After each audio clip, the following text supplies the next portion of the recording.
Agora são 9h13 e depois da apresentação de Liz Vilas Boas, eu sou Júlia Sampaio e estamos aqui com os repórteres Isabela Andrade, Fábio Gulo e Renata Todai.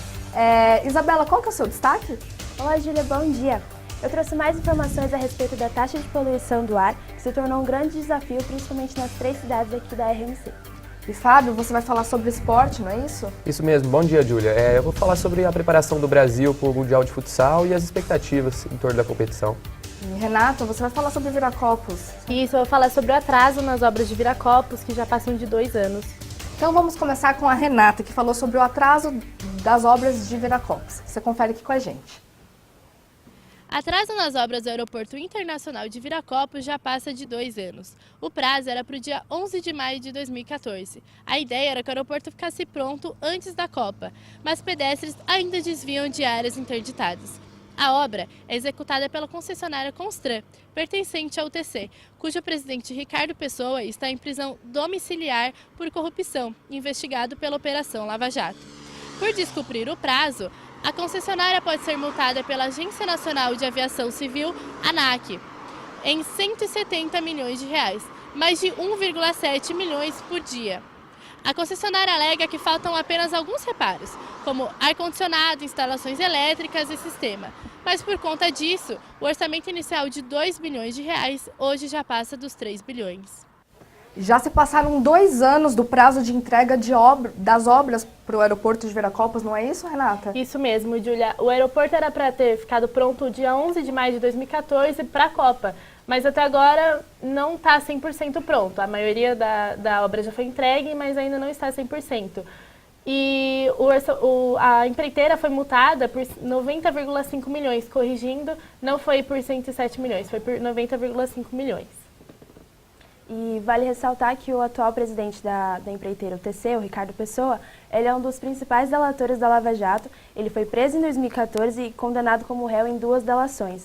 Mas ele recebeu uma autorização da Justiça para ele acompanhar e chefiar, né, as obras de Viracopos.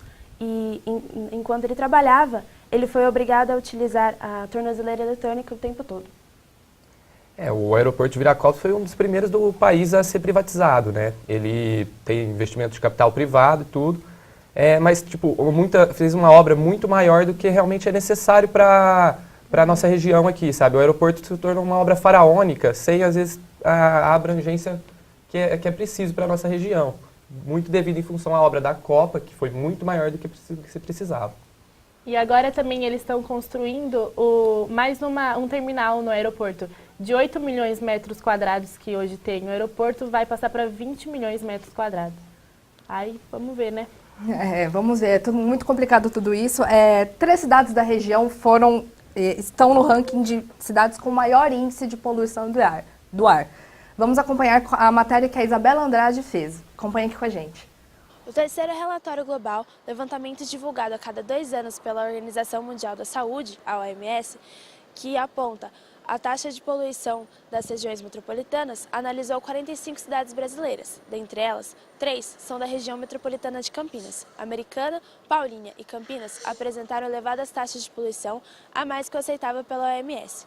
A poluição do ar ocorre devido à alta concentração de partículas inaláveis finas, que são de alta toxicidade e prejudiciais para o sistema respiratório. Das 3 cidades da RMC, a mais prejudicada é Paulínia, devido ao polo petroquímico da cidade.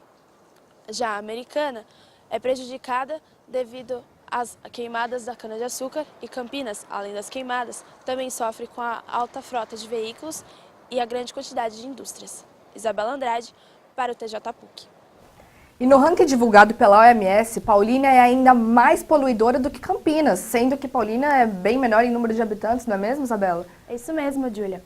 De acordo com o levantamento da OMS, revelou que 25% da maior quantidade de poluição do ar vem das cidades de menor porte, com até 20 mil habitantes, né? E de acordo com esse documento, a poluição do ar é responsável por mais de 3 milhões de mortes prematuras ao ano.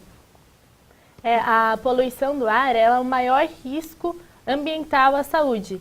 Ela pode trazer doenças como AVC, câncer de pulmão, doenças respiratórias, e as populações mais vulneráveis a isso são crianças, idosos e famílias em condições de pobreza, né? Isso prova os malefícios que o desenvolvimento traz um pouco, né? Porque, tipo, Paulínia é uma das cidades mais ricas do país devido ao polo petroquímico que é localizado lá.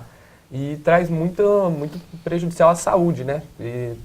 Investimento em energia limpa, investimento em ciclovia, tudo é uma das soluções para diminuir essa poluição.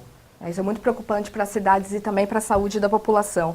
Agora vamos acompanhar sobre esporte. A crise na Confederação de Futsal prejudicou a preparação da seleção para o Mundial. Acompanhe a matéria que o Fábio Gulo preparou para a gente aqui. E nesse ano ocorre mais uma edição da Copa do Mundo de Futsal. O torneio será realizado na Colômbia e acontecerá entre os dias 10 de setembro e 1º de outubro. E contará com a participação de 24 seleções de todos os continentes. O Brasil é o atual bicampeão e maior vencedor do torneio, com 5 títulos, e chega favorito para mais uma conquista. Mas apesar do favoritismo histórico, o Brasil não teve uma preparação fácil, pois sofreu com uma crise política dentro da confederação. Fábio Gulo, de Campinas. Você vai falar sobre... o Brasil está no grupo D, junto com a Ucrânia, Moçambique e Austrália. E vocês têm acompanhado mais sobre a crise? Como que está? A crise atrapalhou muito no ano passado, a preparação que veio para as eliminatórias que foi no começo desse ano. Houve um boicote dos principais jogadores da seleção por causa do antigo presidente, que estava envolvido em um caso de corrupção, pois as contas não foram aprovadas e tal. Depois foi comprovado que ele teve o desvio de 31 milhões de patrocínio dentro da confederação. A confederação perdeu o principal patrocínio, que era dos Correios, que era o principal, a empresa que injetava dinheiro na seleção. E isso prejudicou muito o desenvolvimento do trabalho até chegar no Mundial, que vai ser esse ano na Colômbia. Sim, além disso, a Confederação de Futsal é uma das entidades brasileiras do esporte que também sofrem com a corrupção, como aconteceu com a CBF, a FIFA e a Confederação de Vôlei, o que revela que o Brasil, que tanto prestigia o esporte, infelizmente sofre com a corrupção também nessa área, né? E sobre as expectativas da seleção, vocês têm acompanhado? Olha, a seleção, apesar de toda essa preparação difícil, ainda é uma das grandes favoritas a levar o título. O Brasil é a grande força do futsal, é o maior vencedor, assim, disparado. Tem 5 títulos de 7 edições realizadas pela FIFA. E o grupo do Brasil é muito tranquilo, igual você falou. O adversário mais complicado é o da estreia, que é a seleção da Ucrânia.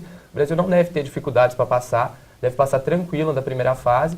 Os outros adversários são bem tranquilos. Moçambique e Austrália não tem muita tradição no futsal ainda, mas o Brasil, primeira fase, tranquilo. O Brasil é favorito para ser campeão, isso é verdade. A Espanha também chega muito forte para ser campeão, é outra que tem 2 títulos. E a Rússia também chega muito forte para brigar pelo título. Uma questão que abrange muito também nesse Mundial é a questão dos jogadores naturalizados, né? Tem muitos brasileiros que jogam por outras seleções. Um exemplo é o que foi eleito o melhor goleiro do mundo em 2015, o Léo Higuita. Ele é brasileiro e joga pela seleção do Cazaquistão, não é isso, Fábio? É isso mesmo, Renata. É uma prática muito comum no futsal. O Brasil é o maior exportador de jogadores de futsal, porque é uma modalidade muito forte aqui no Brasil. E tem muitos brasileiros por várias seleções do mundo. Na Rússia temos vários brasileiros, no Cazaquistão temos vários brasileiros, que é o caso do Léo Higuita, que foi o melhor goleiro do mundo, ele não joga pelo Brasil. Na Espanha já tivemos muitos brasileiros. A Itália, para você ter uma noção, em 2008, jogou um Mundial com 14 brasileiros naturalizados, ou seja, o elenco todo naturalizado de brasileiro. O Brasil é um grande exportador de talento nessa modalidade. Bom, esse bloco fica por aqui, nós vamos a um rápido intervalo e no próximo bloco a Ana Flávia Cruchello estará com vocês.